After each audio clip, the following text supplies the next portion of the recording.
दोस्तों, मई 2023 में कांग्रेस ने जबरदस्त जीत हासिल की थी। 5 फ्रीबीज का वादा करके फ्री बिजली, फ्री बस ट्रैवल महिलाओं के लिए, 2000 रुपये हर महीने घर की महिलाओं को, फ्री अनाज और बेरोजगार युवाओं को अलाउंस। बड़े वादे, बड़ी जीत। लेकिन सरकार बने अभी 2 महीने भी नहीं हुए थे कि डिप्टी सीएम और finance minister DK Shivakumar ने मीडिया के सामने एक ऐसी बात कही जो शायद किसी ने एक्सपेक्ट नहीं की थी। डीके शिव कुमार ने कहा कि पार्टी ने जो 5 गारंटी दी है उसके पूरा करने के लिए फंड चाहिए, इसलिए विकास के काम रुके रहेंगे।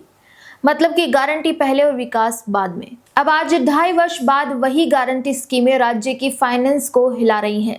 2025-26 के बजट में अकेले इन 5 स्कीमों के लिए करीब 51,000 करोड़ रुपए का प्रावधान किया गया है, जबकि कुल लायबिलिटीज लगभग 7.6 लाख करोड़ के आसपास पहुंच रही है।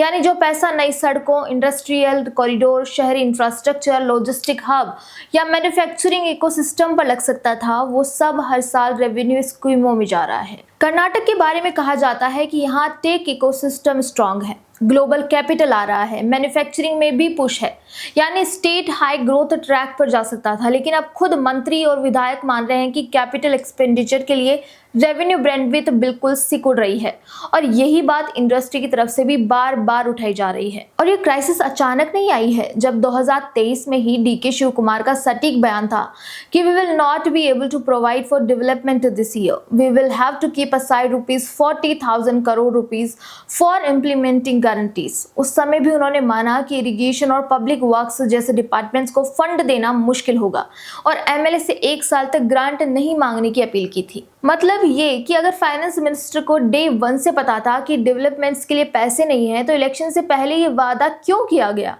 इसका जवाब भले पॉलिटिकल है, लेकिन इसका नतीजा इकोनॉमिक। यही वो लाइन है जो आज पूरे बजट की हकीकत बन चुकी है। हम डेवलपमेंट नहीं कर पाएंगे क्योंकि हमें अपने वादे पूरे करने हैं। शिव कुमार ने साथ साथ ये भी कहा था कि पिछली सरकार ने खजाना खाली कर दिया, टेंडर ज्यादा निकाल दिए, इसलिए हम पर डबल प्रेशर है। लेकिन फैक्ट तो यह है कि उन्होंने खुद स्वीकार किया है कि गारंटियों को पहले साल से ही फुल फ्लेज्ड लागू करने के कारण डेवलपमेंट पेमेंट्स को साइड में रखना पड़ा। इसका असर कहां पड़ा, तो कांग्रेस को अपने ही एमएलए से पूछना चाहिए।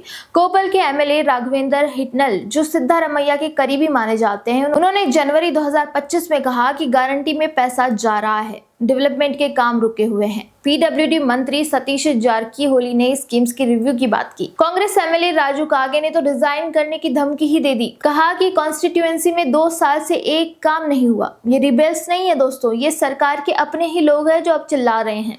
अब बात करते हैं कि आगे क्या हुआ। 2023-24 में इन गारंटी स्कीम को फंड करने के लिए कर्नाटक सरकार को लगभग 63,000 करोड़ रुपए उधार लेने पड़े, और अकेले ये 5 स्कीमें स्टेट की रेवेन्यू एक्सपेंडिचर का करीब 15% खा गई। इससे न सिर्फ रेवेन्यू डेफिसिट करीब 9,200 करोड़ रुपए तक पहुंच गया, बल्कि फिस्कल डेफिसिट भी 46,600 करोड़ से बढ़कर 65,500 करोड़ रुपए के आसपास पहुंच गया।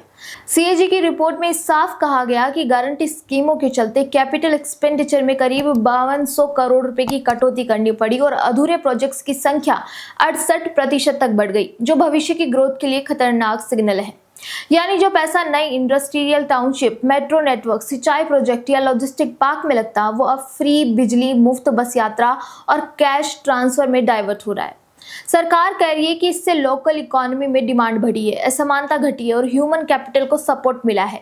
लेकिन ऑडिट रिपोर्ट साफ चेतावनी दे रही है कि अगर सब्सिडी और वेलफेयर कमिटमेंट को रैशनलाइज नहीं किया गया, तो आने वाले सालों में कर्ज और डेफिसिट और बढ़ेंगे। इसी बीच आरबीआई ने भी अपनी स्टेट फाइनेंसेस पर रिपोर्ट में स्टेट्स को सलाह दी कि पॉपुलिस्ट फ्रीबीज पर कंट्रोल रखें, फिस्कल डिसिप्लिन बनाए रखें और लंबे समय तक हाई डेब्ट टू जीएसडीपी रेशो को नॉर्मल मानकर न चलें।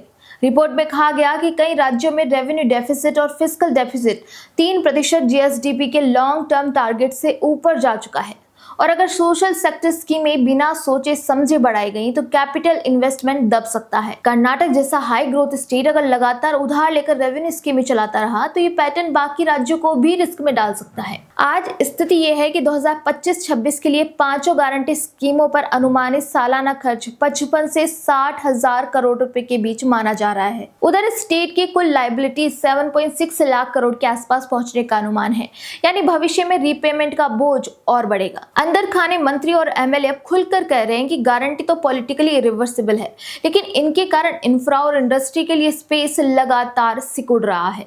सवाल यह है कि क्या इन स्कीमों को रैशनलाइज किया जाएगा?